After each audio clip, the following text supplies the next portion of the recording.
بسم اللہ الرحمن الرحیم۔ باب المسلم من سلم المسلمون من لسانہ و یدہ۔ یہ باب ہے کہ مسلمان وہ ہے جس کی زبان اور ہاتھ سے مسلمان محفوظ ہوں۔ وبه قال حدثنا آدم بن أبي إياس قال حدثنا شعبة عن عبد الله بن أبي الصفر وإسماعيل بن أبي خالد عن الشعبي عن عبد الله بن عمرو رضي الله عنهما عن النبي صلى الله عليه وسلم قال۔ یہ روایت حضرت عبداللہ ابن عمرو رضی اللہ تعالی عنہ سے ہے۔ وہ آپ صلی اللہ علیہ وسلم سے روایت کرتے ہیں۔ آپ صلی اللہ علیہ وسلم نے ارشاد فرمایا، المسلم من سلم المسلمون من لسانہ و یدہ، کہ مسلمان وہ ہے جس کی زبان اور ہاتھ سے مسلمان محفوظ ہوں۔ والمہاجر من ہجر ما نہی اللہ عنہ، اور مہاجر وہ ہے جو اللہ تعالیٰ کی منع کی ہوئی چیزوں کو ترک کر دے۔ قال ابو عبداللہ وقال ابو معاویۃ قال حدثنا داود وهو ابن ابی ہند عن عامر قال سمعت عبد اللہ یعنی ابن عمرو عن النبی صلی اللہ علیہ وسلم وقال عبد الاعلی عن داود عن عامر عن عبد اللہ عن النبی صلی اللہ علیہ وسلم۔ یہ آخر میں حضرت امام بخاری علیہ الرحمہ نے دو تعلیقات بیان فرمائی ہیں۔ اس حدیث کی تشریح و توضیح کے بعد انشاءاللہ آخر میں ان دونوں تعلیقات کے ذکر کا مقصد بھی بیان کیا جائے گا۔ یہاں پر دو تین باتیں ترتیب وار بیان کرنے کی ہے۔ پہلی بات تو یہ ہے کہ اس ترجمۃ الباب سے حضرت امام بخاری علیہ الرحمہ کا مقصد کیا ہے، اور دوسری بات یہ ہے کہ سابقہ باب سے یا سابقہ ابواب سے اس باب کا کیا ربط ہے، اور تیسری بات یہ ہے کہ اس حدیث کی تشریح کیا ہے، اور اس حدیث میں مسلمان کی پہچان اور مہاجر کی تعریف بیان کی گئی ہے، تو اس کی حقیقت کیا ہے، اور ہجرت کی کتنی قسمیں ہیں، اور اسی طرح آخری دونوں تعلیقات کی تشریح کیا ہے، اور آخر میں اس ترجمۃ الباب کا یا اس حدیث کا اصلاحی پہلو کیا ہے، یہ ساری چیزیں بیان کرنا مقصود ہے۔ پہلی بات کہ سابقہ ابواب سے اس باب کا کیا ربط ہے اور کیا تعلق ہے، تو معلوم ہونا چاہیے کہ پچھلے ابواب میں یہ بتایا گیا تھا کہ ایمان کے بہت سارے شعبے ہیں۔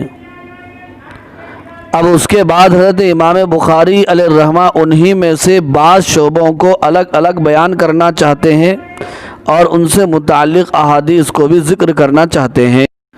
حضرت امام بخاری علیہ الرحمہ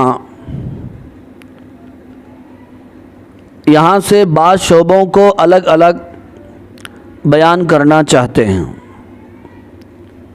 چنانچہ حضرت امام بخاری رحمہ نے ایک شعبہ یہ بیان فرمایا کہ مسلمان وہ ہے جس کی زبان اور ہاتھ سے دوسرے مسلمان محفوظ ہوں اور اس کی ایذا رسانی سے محفوظ ہوں۔ یہ تو سابقہ باب سے موجودہ باب کا ربط ہے اور تعلق کا ذکر ہے۔ اور دوسری بات یہ ہے کہ اس ترجمۃ الباب سے حضرت امام بخاری علیہ الرحمہ کا مقصود کیا ہے۔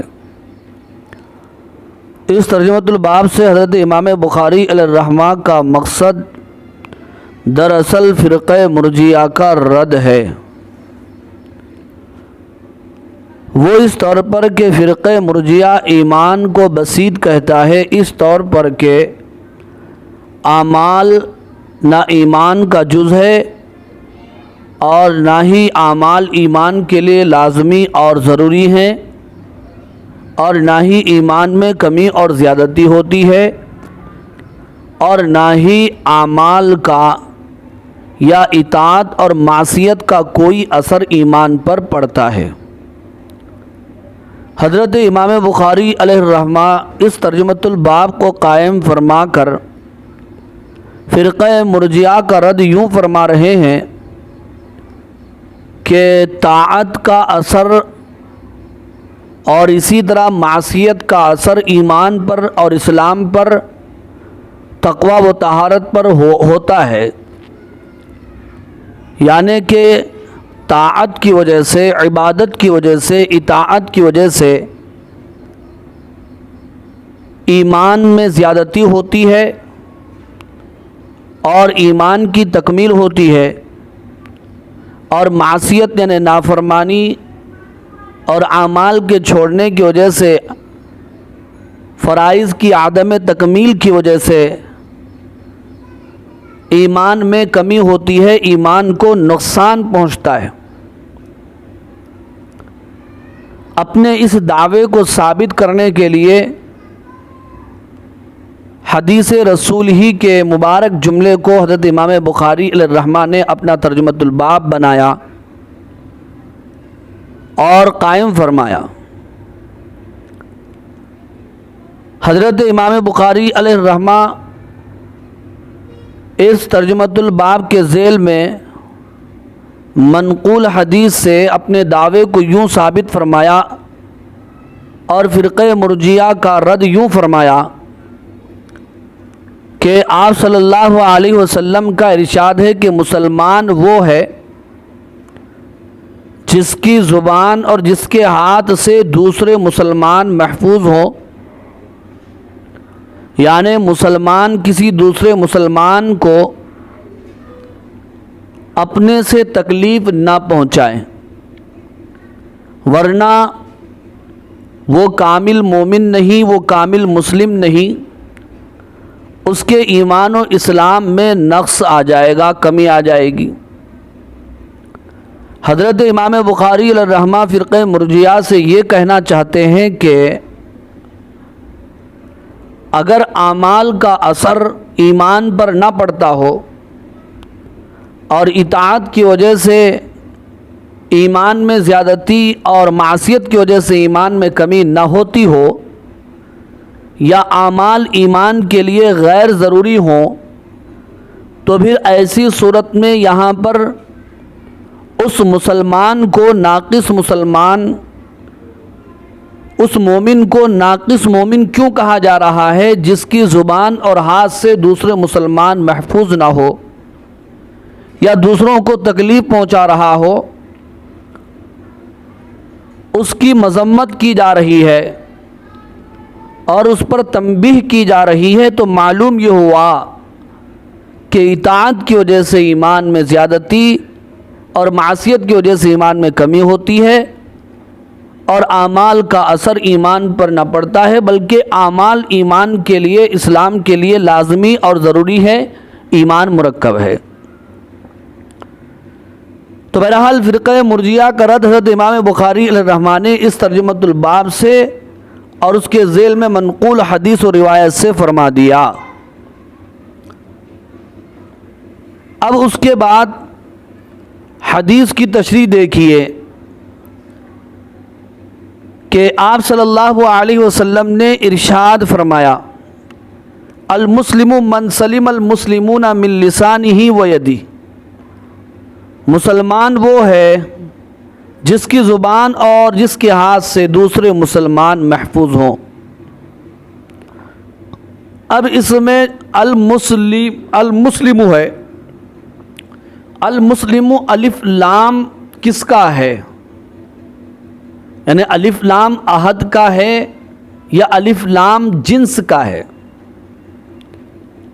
گرچہ کہ اکثر شارحین اور محدثین نے المسلم میں الف لام عہد کا مراد لیا ہے اور یوں تشریح کی ہے المسلم سے مراد المسلم الکامل، یعنی کامل مسلمان وہ ہے۔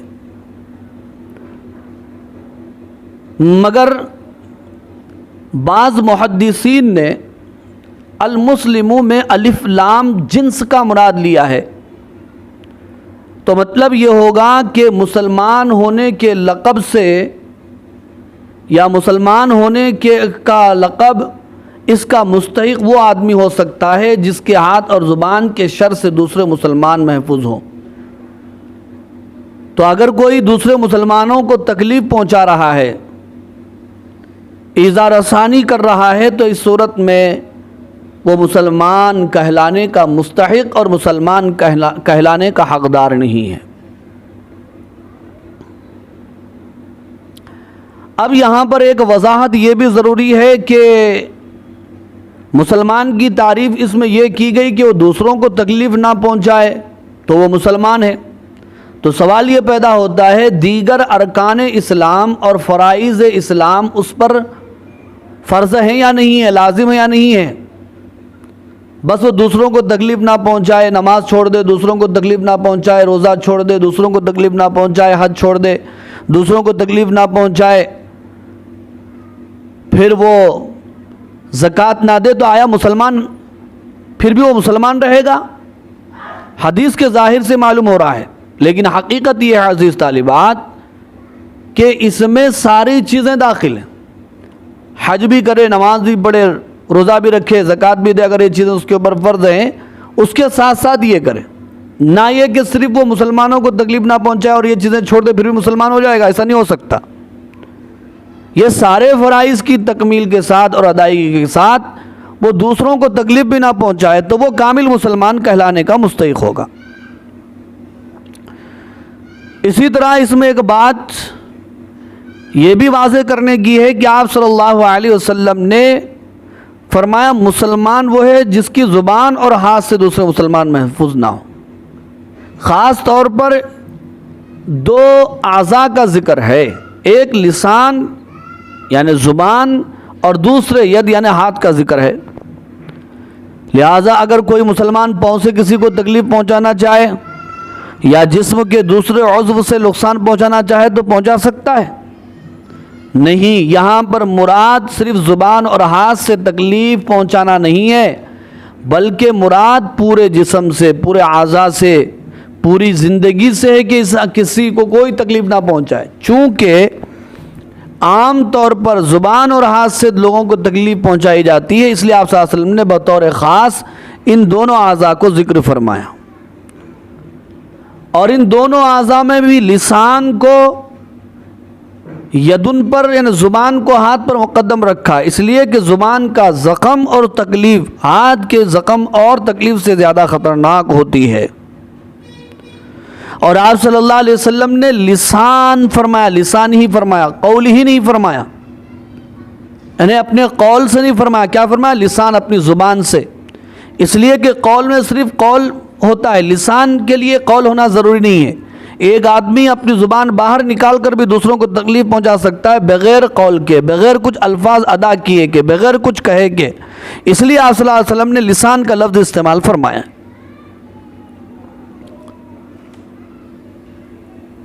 اور آگے فرمایا وَالْمُهَاجِرُ مَنْ هَجَرَ مَا نَهَى اللَّهُ عَنْهُ، اور مہاجر وہ ہے جو اللہ تعالیٰ کی ممنوعہ چیزوں کو ترک کر دے، چھوڑ دے۔ ہجرہ کے معنی چھوڑ دے۔ ویسے مہاجر کس کو سمجھتے ہیں؟ مہاجر عام طور پر ہم اسے سمجھتے ہیں جو اپنے ایمان کی حفاظت کے لیے، اپنے اعمال کی حفاظت کے لیے اور دین پر چلنے کے لیے دار الحرب سے، دار الکفر سے دار الاسلام کی جانب ہجرت کر جائے، اسے ہم مہاجر کہتے ہیں۔ واقعی تعریف یہی تعریف ہے۔ لیکن آپ صلی اللہ علیہ وسلم نے بیان فرمایا کہ حقیقی مہاجر وہ ہے جو اپنے گناہوں سے ہجرت کر جائے نیکیوں کی طرف، گناہوں کو چھوڑ دے، نیکیوں کی طرف چل پڑے، معصیت کو چھوڑ دے، اطاعت کی راہ پر چل پڑے، وہی دراصل مہاجر ہے، ہجرت کرنے والا ہے۔ اس اعتبار سے ہجرت کی دو قسمیں، ایک ہجرت ظاہری اور ایک ہجرت باطنی، جس کی تقسیم اس سے پہلے تفصیل سے بیان کی گئی ہے۔ بخاری شریف کی پہلی ہی روایت اور حدیث میں، وہاں پر بھی آپ دیکھ سکتے ہیں، سن سکتے ہیں، اس سبق کو دہرا سکتے ہیں۔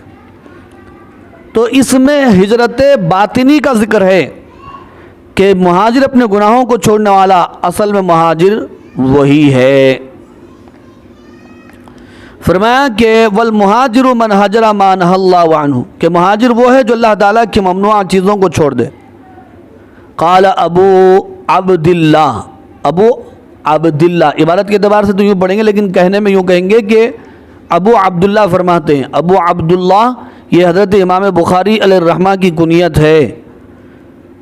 امام بخاری کہتے ہیں وہ قال ابو معاویہ قال حدثنا داود هو ابن ابی ہند عن عامر قال سمعت عبد اللہ یعنی ابن عمر عن النبی صلی اللہ علیہ وسلم۔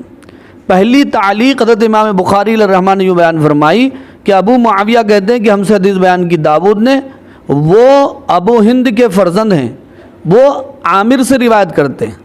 عامر کہتے ہیں کہ میں نے سنا ہے عبداللہ سے، یعنی عبداللہ ابن عامر رضی اللہ تعالیٰ عنہ سے، وہ حضور صلی اللہ علیہ وسلم سے روایت کرتے ہیں۔ اس تعلیق سے دو تین باتیں معلوم ہوئیں۔ وہ یہ کہ امام بخاری علیہ الرحمہ نے جو پہلی سند بیان فرمائی تھی، اس میں صرف شعبی کا ذکر آیا تھا، تو شعبی وہ ان کی نسبت ہے، تو پھر ان کا نام کیا ہے؟ اس تعلیق میں واضح کیا گیا کہ ان کا نام عامر ہے۔ اور دوسری بات یہ ہے کہ اس سند میں عن عبداللہ ہے، تو عن جہاں حدیث معنعن ہوتی ہے اس میں اتصال اور انقطاع دونوں کا احتمال ہوتا ہے، تو اس احتمال کو ختم فرما دیا اس تعلیق نے، چونکہ اس میں خاص طور پر صاف طور پر ہے کہ حضرت عامر فرماتے میں نے سنا حضرت عبداللہ سے۔ پہلی سند میں کیا ہے؟ دیکھو عن عبداللہ ہے، معنعن ہے وہ حدیث، لیکن اس میں عن کے بجائے سمعتو کا لفظ آ گیا، تو اس سے بات معلوم ہو گئی کہ یہاں اتصال موجود ہے، انہوں نے خود حضرت عبداللہ سے سنا ہے۔ اور اس تعلیق سے تیسری بات یہ معلوم ہوئی کہ حدیث کے باب میں صرف جب عبداللہ کہا جاتا ہے تو عبداللہ ابن مسعود مراد ہوتے ہیں، لیکن اس تعلیق سے معلوم ہوا کہ پچھلی سند میں یہاں پر جو عبداللہ ہے، پچھلی سند سے بات معلوم ہوا کہ وہ عبداللہ ابن مسعود نہیں ہے، عبداللہ ابن عمرو ہیں۔ دوسری تعلیق سے کیا بات معلوم ہوئی؟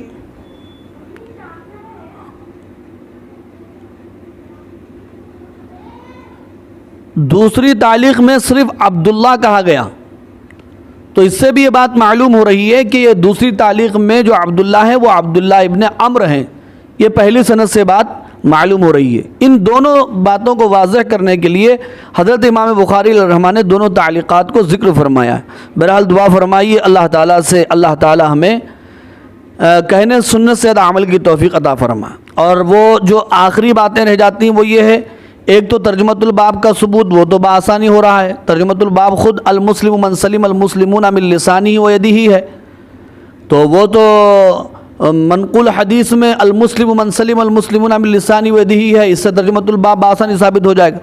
اور اصلاحی بات، عزیز طالبات، یہ معلوم ہوئی کہ کامل مسلمان، کامل مومن وہ ہے کہ جو اپنی ذات سے، اپنے جسم سے کسی بھی طریقے سے کسی مسلمان کو تکلیف نہ پہنچے۔